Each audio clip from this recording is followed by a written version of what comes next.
I got Facebook. I got YouTube. Don't know what's happening with Instagram, but hello everybody. Recording live from somewhere. This is Zach Couples with episode number 15. Yes, 15 of the Movement Debrief. And today we're going to talk about all types of wild and crazy, super fun things, such as, what are we talking about? We're talking about pinching. How do you get rid of pinching? We're going to talk about, we're going to talk about trusting your assessment systems and also when to veer off of those assessment systems. We're going to talk about those pesky patients who refuse to do anything you say, and making the most of those situations. And last, we're going to talk about the off switch. Turn it off, if you will. If you got that reference from Book of Mormon, mad props to you. But before we debrief, a little bit of housekeeping. Did you guys see the blogs that came out this week? So I am going to be really pushing these because my boy, Mike Robertson, from robertsontrainingsystems.com gave me a wonderful opportunity to put out some guest content for him. So I was really humbled, really excited to be able to do that. And we talked about, first, 3 common basketball conditioning mistakes. Number 1. That was last week's post, and I posted that on my website this week. And the last thing that we talked about, or the thing we talked about this week, which was on Mike's site, was how to effectively condition basketball players, or practical programming, I should say. Something along those lines. I think it was practical basketball conditioning was what it was called. So that's where I kind of lay out the ins and outs of applying the energy system development stuff that us physical preparation coaches know in a specific physical preparation setting.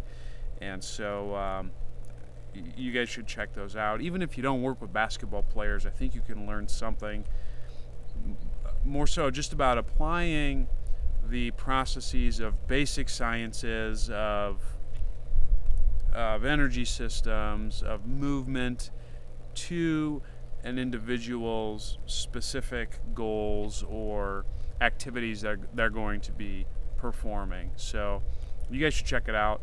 And when you're done checking out those 2 blogs, keep reading some of Mike's stuff. I mean, you know, I said this last week and I'll say it this week, but he is one of those guys who has been a profound influence on me for many, many years. He was one of the reasons why I decided to study the movement route in the manner that I did. And when I was an athlete back in the day, I used a lot of the stuff that he was writing to be a better athlete. So you guys should check out robertsontrainingsystems.com. I think that's it for housekeeping otherwise. So let's dive in. Let's debrief. First, pinching or impingement. So here's what we're going to talk about with that. I've had a couple patients. I've seen this quite frequently, actually, and this usually occurs after knee surgery. And so there's 2 people who are coming to mind right now that I'm seeing. One is a woman who had an ACL repair, and the other is a gentleman with a total knee arthroplasty. And both of these fine people are doing pretty well for the most part. They have full extension. They're back to a lot of the activities that they wanted to be able to do before surgery or before the injury happened. So life is good. But for some reason, we're having a hard time getting bending back with them too, but with both of those people. And the limiter in this case is as they go to bend, they get a pinch in the posterior aspect of the knee. And typically what you would hope for is, as we are approaching bending, is that you don't get that pinch, and instead you're getting pulling in the quad, right? Because that means that we're likely dealing with an increase in quadriceps muscle tone that is limiting knee flexion, as an example. So what is the pinching about? I'm glad you asked. So when I think pinching, basically what we're trying to see, and this is I would say true of most, if not all, impingements, is we're getting bony contact. And the bony contact is occurring because as the joint excurses through its range of motion, it runs out of room, and we got problems, son, right? So this could potentially be an issue if we decide that this is a structural impairment. But remember, as physical therapists, strength conditioning coaches, movement people, chiros, whatever you do, you're likely not going to fix anything structural. Sorry, you probably need a surgeon for that if you want things to look pretty structurally. We fix function.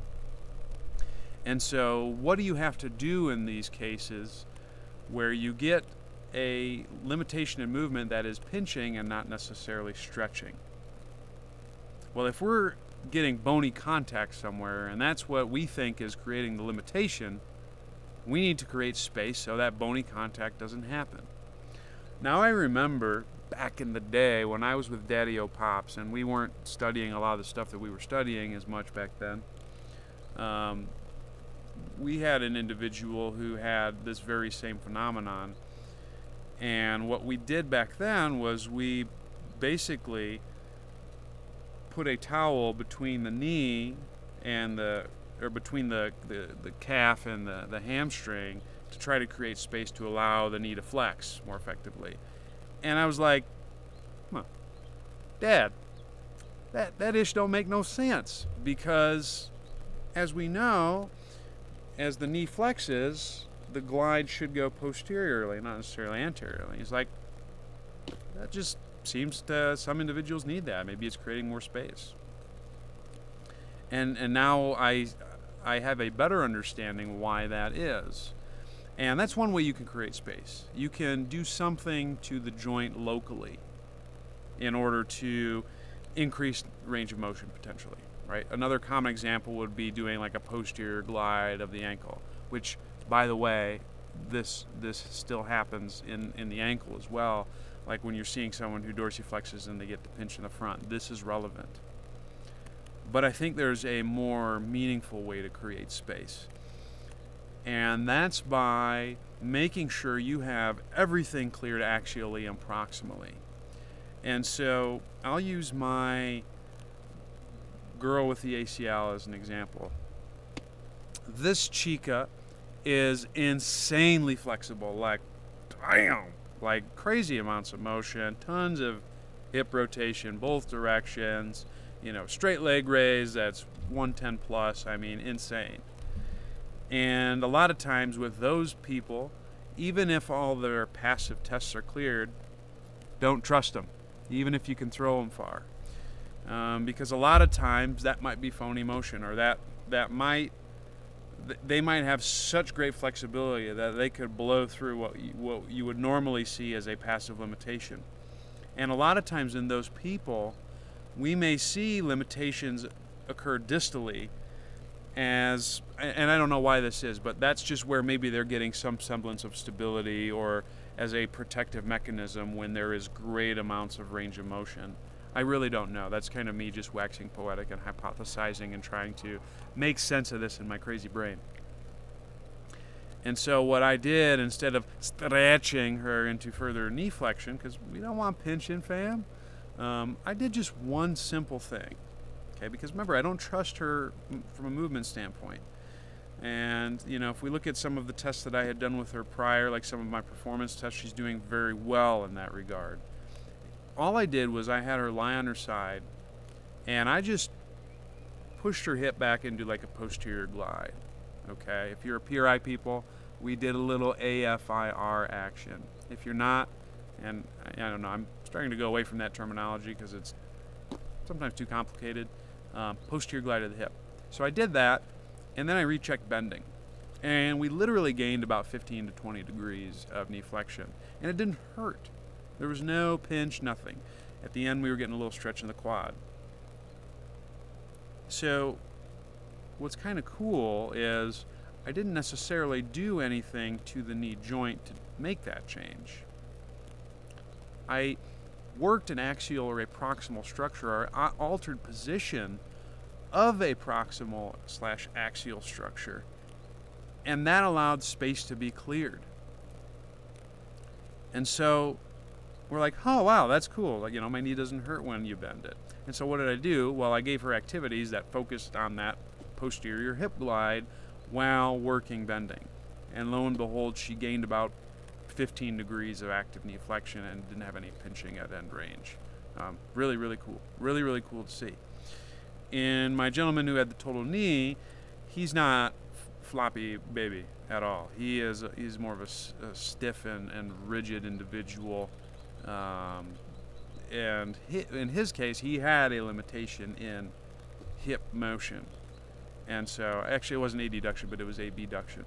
And so, but even so, regardless of the limitation, the same strategy applies, right? I gave him something different to improve hip abduction, and lo and behold, we had the same thing happen. He was able to bend about 10 degrees further, no pain. So, what you guys have to consider is anytime there is some type of impingement going on or pinching with any type of movement, make sure this is clear. Make sure this is clear. That right there, making sure this is clear, that's going to be the theme really for the other few things that I'm talking about.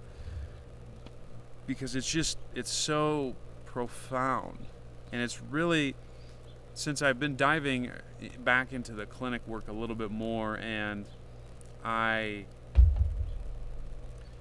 been diving into a few different strategies in terms of what I'm doing with my patients and how I'm approaching movement.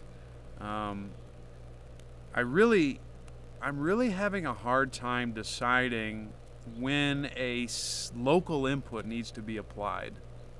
And what I mean by that is, when do you have to do something to the area involved to elicit the change? Like, when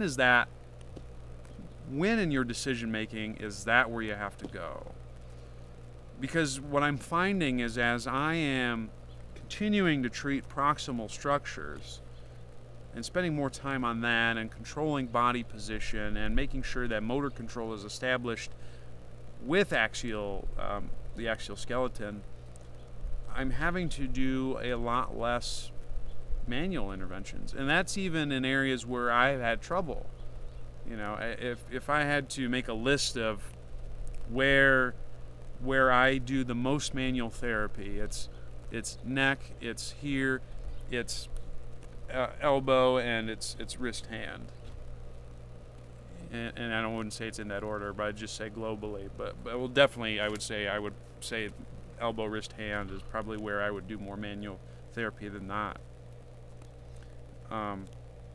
But it's like, now that I'm starting to experiment a little bit more in some of those areas and trying to apply the same principles that I did with treating proximally and then just continuing on down the line, I've really found that I've had to do a lot less manual therapy. And I don't know when that's the case. When do you have to, when do I need to, with this person, with these knee problems, have to do some type of soft tissue to the knee, or when do I have to do like a joint mobilization or anything like that? And I mean, I'll throw that out to you guys. It's like, when in your decision making do you guys go with a local input? Like, is there an assessment that you use?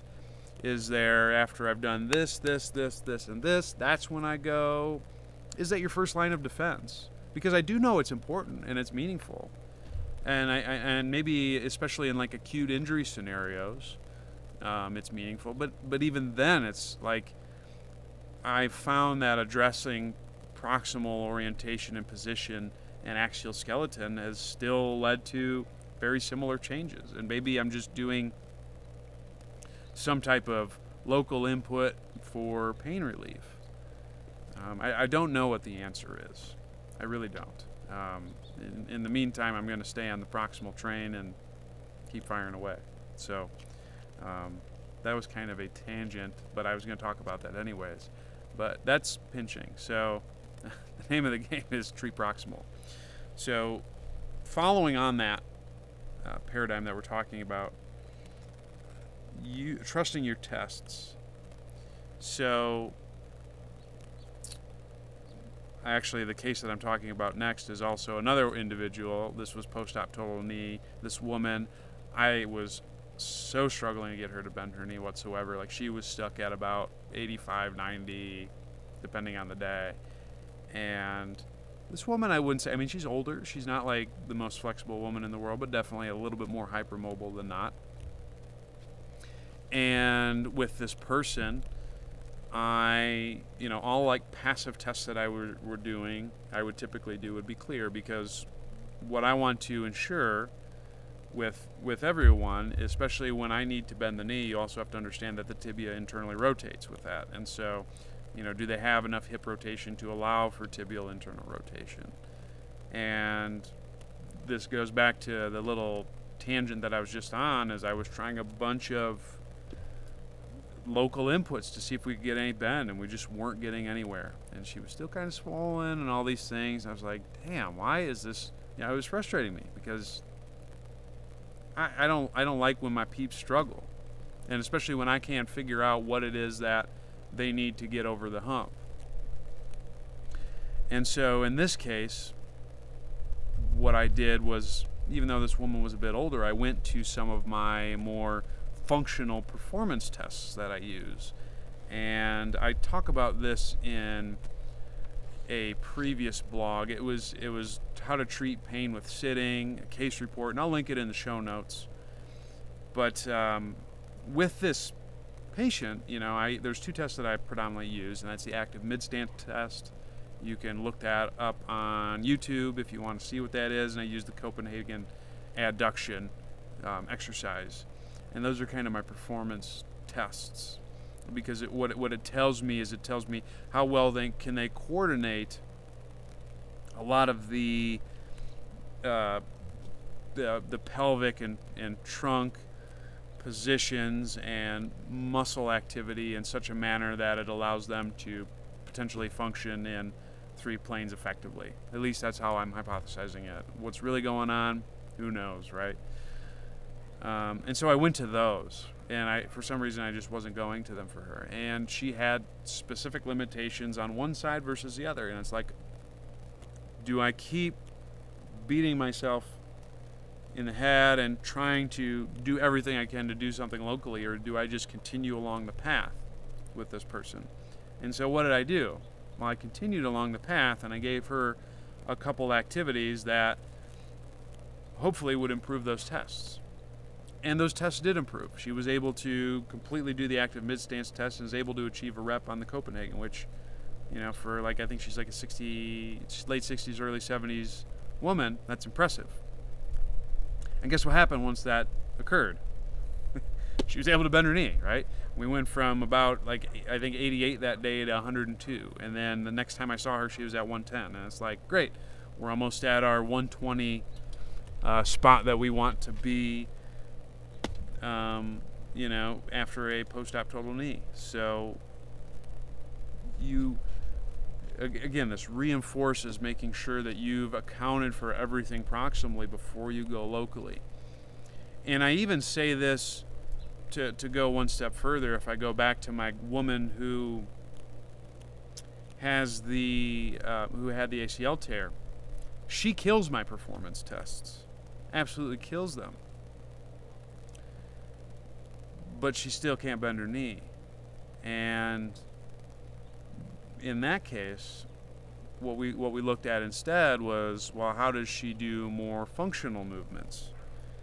And so I looked at a more dynamic, challenging activity, an upright, to see if that had an impact, or if she was controlling things effectively in that position.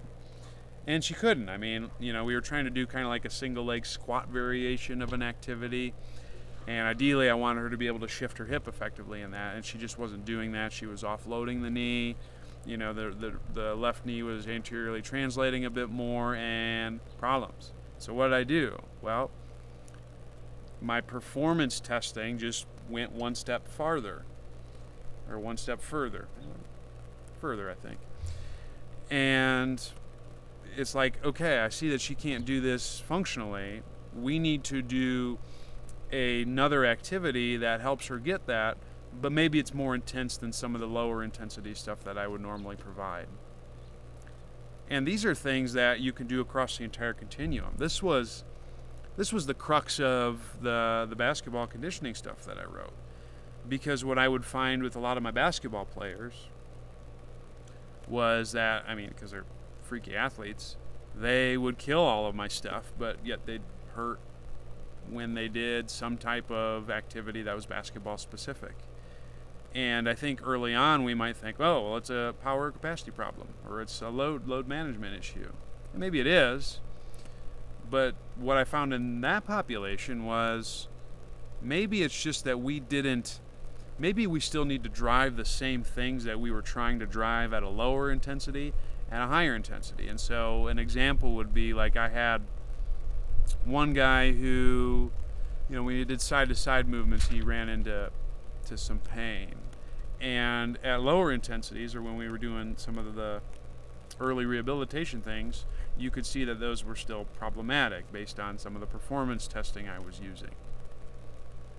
And so what did I do? Well, I put him in positions, basketball-wise, where he was working more frontal plane or lateral movements.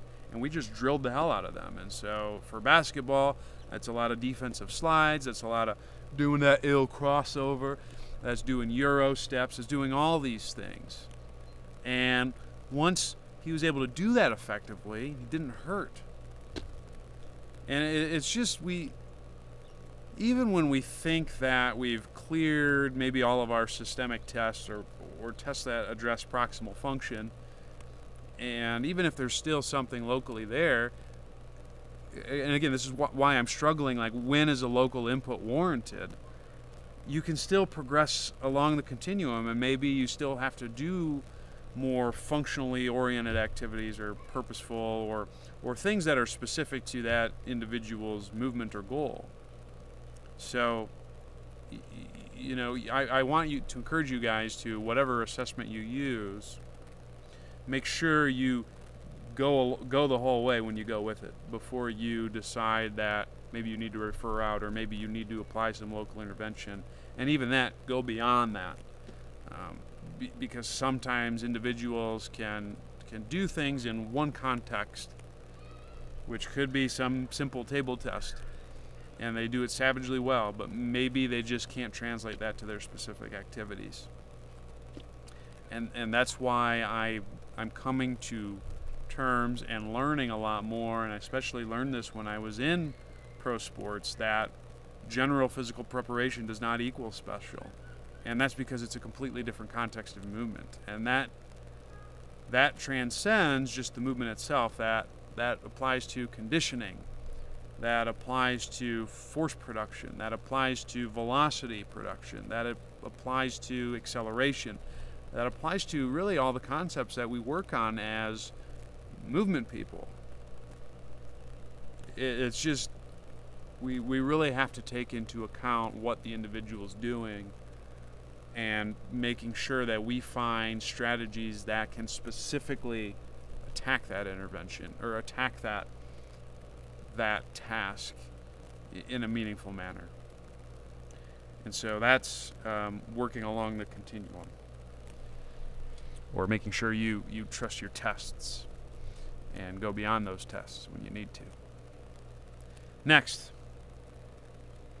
those pesky people who refuse to be compliant. I got this guy. He's an older gentleman. He's been a workaholic, kind of, always getting after it with his jobs. And he had back surgery, and the guy cannot move. I mean, he's really limited in terms of hip, trunk mobility, everything. And we can get some changes in clinic, but he just won't do his stuff. And he's just very adamant. He's like, and honestly, given what he's doing at home, like, I mean, this guy, despite having back surgery, is essentially rebuilding his house. And he's like, I just don't have time for it. And I'm doing all these things and blah, blah, blah, blah. you know. And I think younger Zach, with maybe a little bit more hair, when I worked with these types of peeps, I got pissed, and I was like, why are you doing this? And a lot of times I would say, look, I can't help you, and I would just punt. But you can't do that when you're a PT mercenary. And I don't know if it was wise of me to do that as a younger lad. So what do you do when you got someone who you've tried everything you can and they're just not going to do you stuff? Deal with it. That's what you're going to do. And in this case, when you have someone who, maybe you're seeing once or twice a week and that's all you're going to get out of them, you got to make the most of the situation. And while I think that, and I tell my patients this to try to get compliance, is, I see you for 0.67% of your week. You have the other so on and so forth percentage to, either screw this up or take care of this. And I mean, we do have to consider that that's important for the home exercise program, right? And that's a great way to make sure our people comply and adhere with their home exercise program. But I think, and I know Bill had mentioned this to me when I told him that I tell patients this, is we can't discredit that little interaction that we have with our people.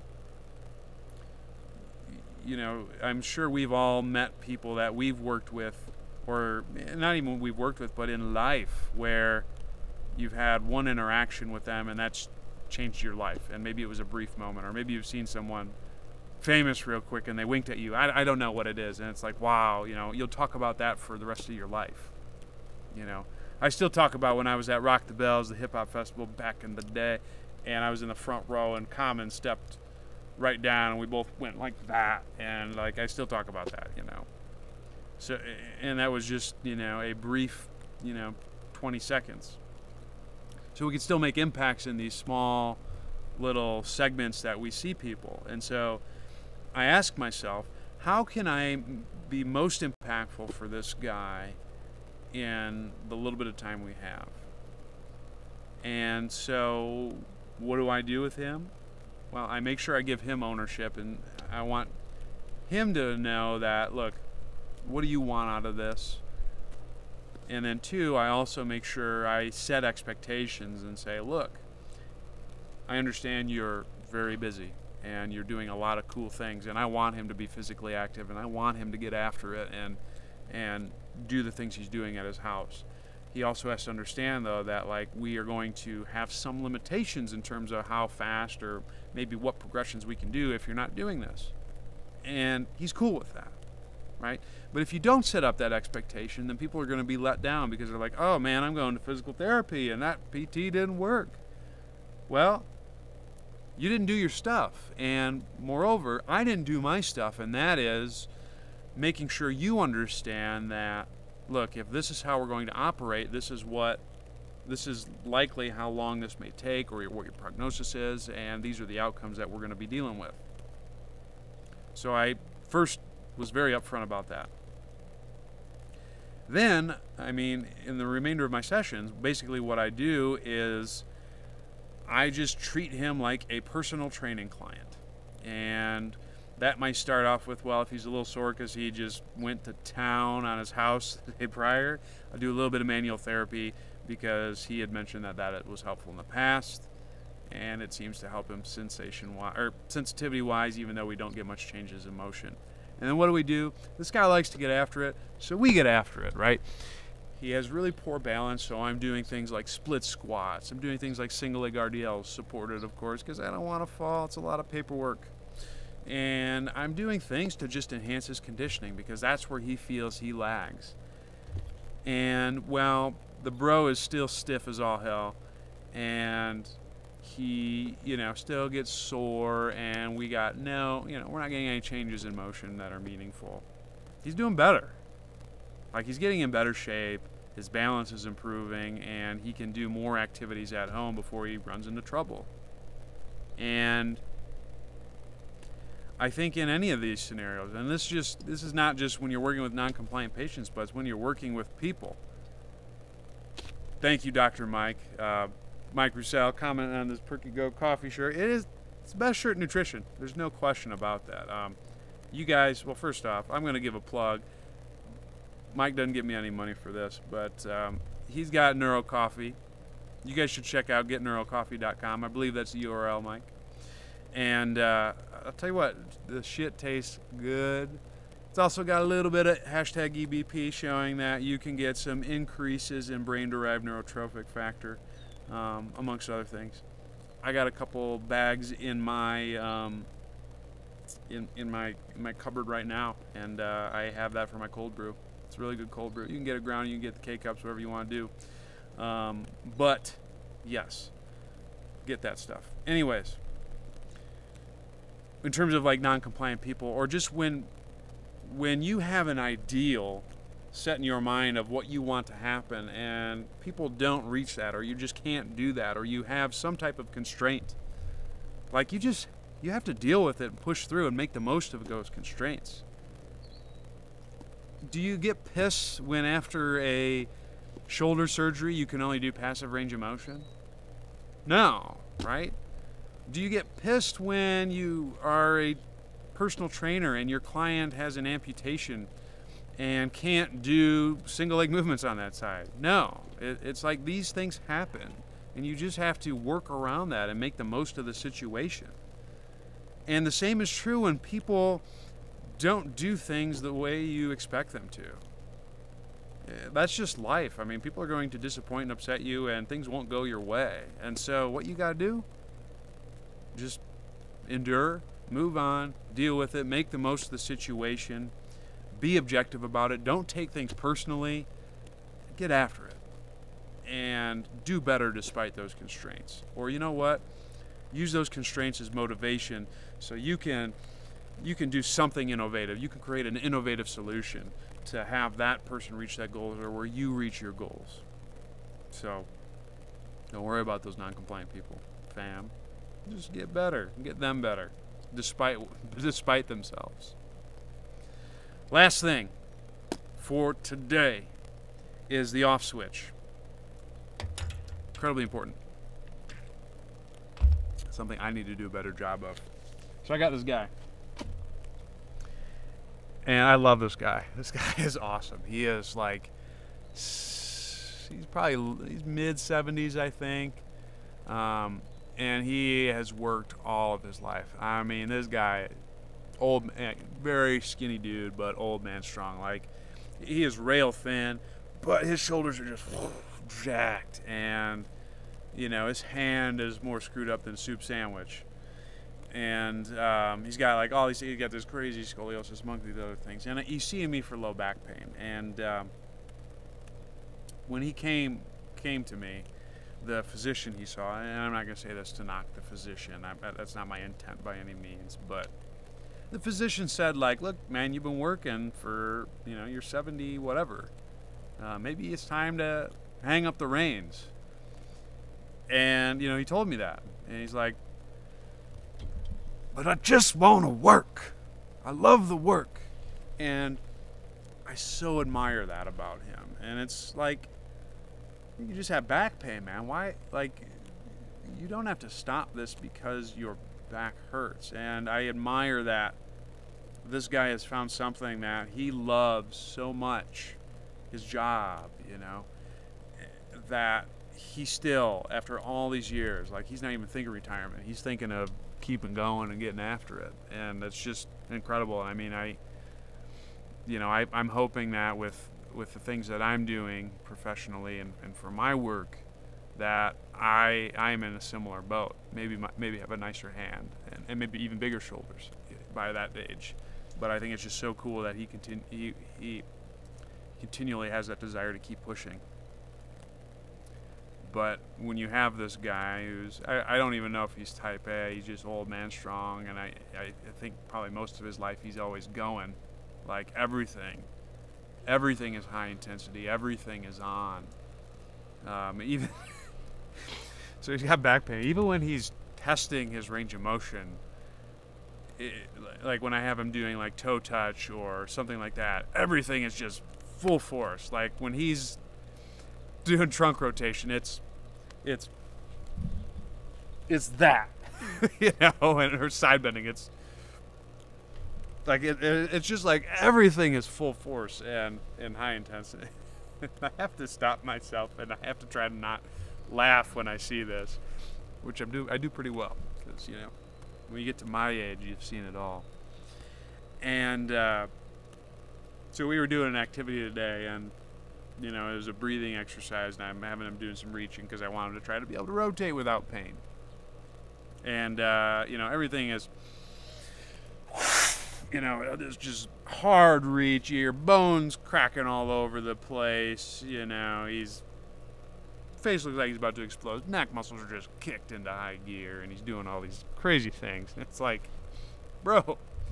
So I stop him and I say, look, my guy, you're really good at doing things high intensity, and you've done it all your life, and that's probably why you're as successful as you are. But we got to give you an off switch, man. We got to have you be a little bit more free-flowing and low-key, because you need to have some type of contrast from all the things you're doing. Because as we see with a lot of these individuals who have pain or many of the other things that maybe are a consequence of a stress response or increased stress, everything is kicked up to an incredibly high gear. And we see things like system rigidity increase, where they have limitations in movement, and you have to be able to effectively relax. And this isn't even, you know, this is even pain, but that's like the crux of sprinting, right? The fastest people are great at relaxing so they can achieve a maximal contraction. And so I tell this guy, hey, man, like, look, I just want you to lightly reach, and I want you to just lightly exhale. And he said, huh? Because he's pretty much deaf. And so I explained that a little bit louder. And, you know, we just kind of worked through it. And we went really slow, and, like, he was kind of just thinking, like, what am I doing at first, and trying to figure this out. And but eventually, like, he kind of got it, and he was just, you know, reaching, and it's like, oh, okay, my shoulder doesn't hurt when I do that now because I'm going a little bit more low intense. And he got up, and what was really cool is he didn't do his jerk into rotation. He just slowly tested it, and he's, you know, checking all of his movements. He's just kind of, you know, moving around. He's like, I feel pretty good. And for this guy, and I made sure that we advocated this, is like, man, when you're doing your high intense stuff, you have to provide some type of contrast to that. And that's low intensity, that's off switch. And he, you know, I think he got that concept. We'll see how he does next week. I'm sure he's still going to be very cantankerous when I see him, but I'm hoping he hurts a little bit less. And this made me think a lot about just, like, what do we do when we're working with people? And that is giving them, I mean, providing some type of contrast or giving people a different strategy is really the key, and it is being able to get them to shut down before they can turn back up. I think that's really that's the crux of most medical interventions and even performance interventions to some degree. You know, like, I'll give you an example. Like, Dr. Mike, maybe you'll appreciate this.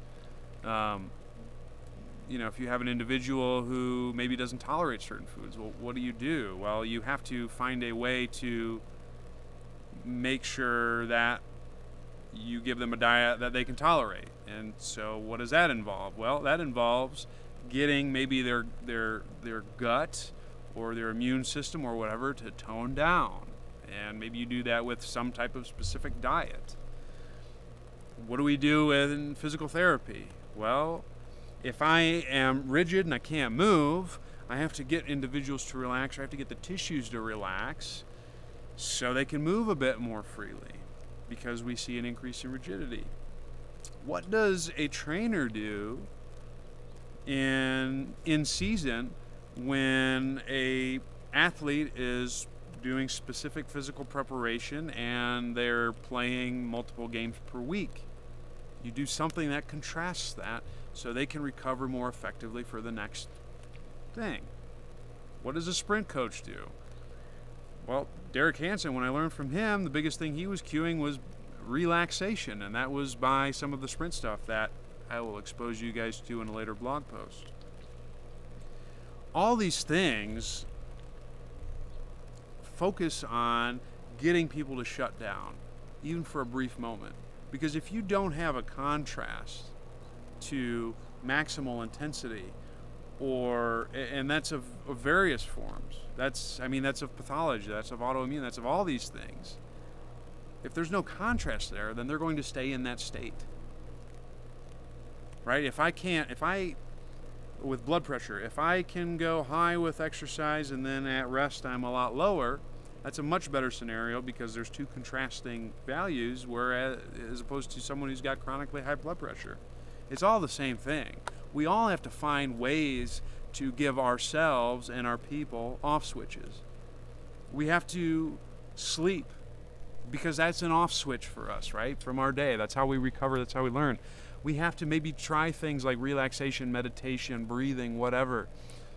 We have to not be on these all the time because that's so focused and intent. We have to have that off switch. So what ways are you guys doing that with your clients or your patients or yourselves? Make sure that you're giving them an off switch. Make sure that you're giving yourself an off switch. And unless anyone has any questions, I think that's a good stopping point for tonight.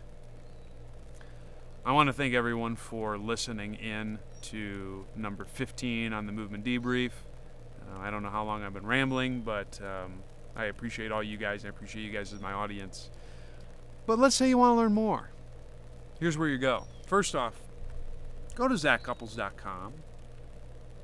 That's where I do all my writing. That's where these guys end up afterwards. And subscribe to my newsletter. You can get a free acute to chronic workload calculator. You can also get a free basketball conditioning program. You can get some links to some audio stuff that I've done. Lots of cool stuff. Go there. Also, I probably don't advertise this as well, but I'm going to advertise this today. If you want to work with me, like in multiple fronts, do you have a problem? Do you have a patient case that you're struggling with? Do you have a training client that you think, whoa, crap, this guy is an athlete, I've never worked with athletes in my life? Or, hey, I don't know how to do fat loss, help me. Or maybe you just have a hard time organizing things. I could be that guy for you. Go to my website, click on services, and sign up for a mentorship. I can help you talk through problems, or maybe even need just someone to bounce ideas off of. Because sometimes I think that's one thing that we don't do enough of, or a lot of people don't have the luxury of having good mentors. And I can do that for you. I'm doing that right now with someone, with a lot of the online stuff that I'm doing. And it might be the case that, a lot of times when I'm talking with this guy personally, it's like the answer is so right there in my face, and it's like, yeah, why am I not doing that? I'm an idiot. And, even though like I know that's what I need to do, sometimes you need that outside view or someone to say, hey bro, just do this and you'll be better off. And that is the key and the purpose of mentorship. And I'm fortunate to have him in my life. I'm fortunate to have Daddy O Pops Bill Hartman in my life, who I can still talk to about all this movement-based stuff that I'm doing. I have a wonderful guy like Dr. Mike in my life who I can, consult with for nutrition as needed. Because he's helped up my game in that regard big time. So we need mentors, and if you feel like you need someone to bounce ideas off of, just go to zachcouples.com, click on services, fill out the form all the way down, and we'll take care of that. Or maybe that's not your thing. Maybe you just got some movement limitations, or maybe you got a little bit of discomfort here and there, and you've tried PT, you've tried all these medical things, and it hasn't helped. Go to the services page, and we can do a movement consultation. Well, it is not a substitute for a medical evaluation. What I might be able to do is be able to check how you move, how you groove, see what's going on, and provide some activities to help provide that contrast I was talking about earlier, that off switch. Because if we can get you moving a little bit freer, in a lot of cases that can help with pain. Or maybe it can help with, maybe you got a, maybe you can't squat or deadlift effectively, and you think it's because you got some limitations in your hips. I can find that out. So check that out. Also, I do a little bit of online training, right? If you have fitness goals, whether that's fat loss, which and I'll tell you what I would go to if I were you. Fat loss, I would go with athletic performance, or if you are post rehab, I'm probably your guy. Muscle gain, I'm still trying to figure that out, right? We'll get there. We'll get there. But like those would be things that I would gravitate towards me from a training standpoint. And so if any of those services interest you, go to zachcouples.com, click services. Page is going to be changing a little bit because I got some new things going on software-wise, but check it out. See if that's something that would be valuable for you. And I'd love to work with you. You can also follow me if you have exhausted zachcouples.com and you want to see more of me for whatever reason. Check out Facebook, facebook.com/zcouples. All right? You can also hit up that Instagram, dog, where I post all types of cool things. Hiking, random stuff I've cooked, whatever. Instagram is Zach, Z-A-C Couples. You can also follow me on Twitter. Sometimes I write random things that come to mind on Twitter. Twitter handle is zcouples. You can also subscribe to my YouTube channel. Just go to YouTube, type in Zach Couples. My channel's going to pop up. We're almost hitting 1,000 subscribers. Join the crowd. Otherwise, that's it. All I got for tonight. You people, stay classy, keep it real, but not to the extent where things go wrong. Stay hungry, stay learning, stay moving, and I'll see you next time. Deuces.